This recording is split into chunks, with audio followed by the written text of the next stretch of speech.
Good morning and happy Monday. Did you remember to change your clocks? Well, I'm sure you have by now. Today's segment is a little out of sequence, but I was thinking about this.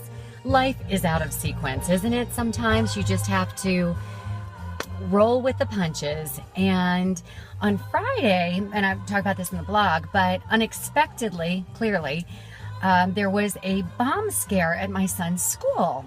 And they were in lockdown for a few hours, and it created this kind of interesting visceral reaction in all of us, I think.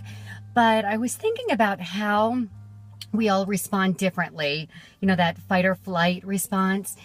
And at the time, my husband and I were both, of course, concerned and upset, and it was not a good feeling, that feeling of helplessness and uncertainty. There's not much you can do. You just have to be trusting and faithful. And then when you safely have your child back in your arms, get them any kind of ice cream cone they want.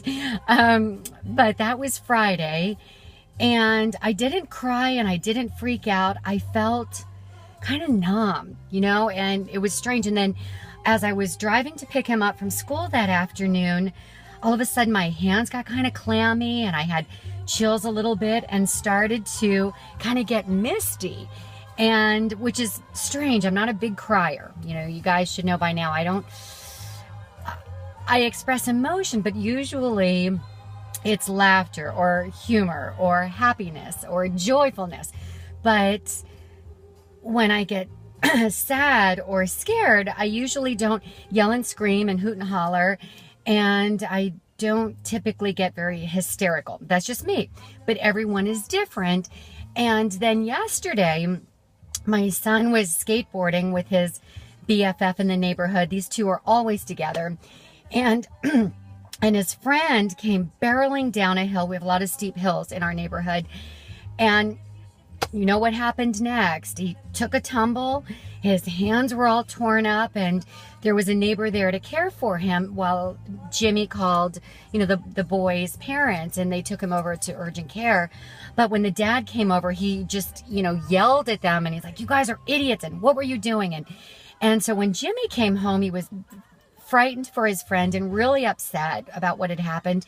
And he said, "Oh, my friend, his dad hates me now. I'm not going to be able to play with him anymore." And I said, "Honey, he was scared. He felt helpless. He was upset.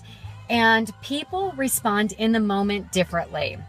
We all do it. Some of us become very emotional. And when we feel as though things are out of our control, we sometimes don't have a lot of control over how we react in that moment, where we go in terms of that place in ourselves. It is what it is. And the boy's hands are torn up, but he is going to be all right. He didn't have any broken bones, but yeah, his hands are kind of mangled and his knees are pretty banged up.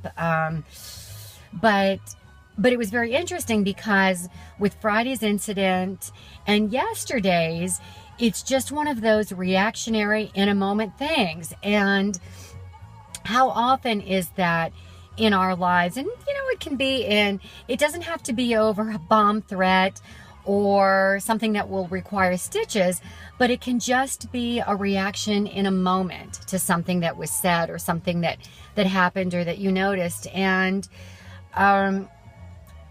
just kind of an observation and thinking about how people respond differently to different things, even when they're feeling the exact same thing, and how we just need to be cognizant of that in ourselves and each other. And usually things do work out. I love that about life. Things typically work out, even when we don't know how they will, if they will, when they will, and yet they do. So it's a wonderful life. It is a wonderful life. So have a great day, a great week.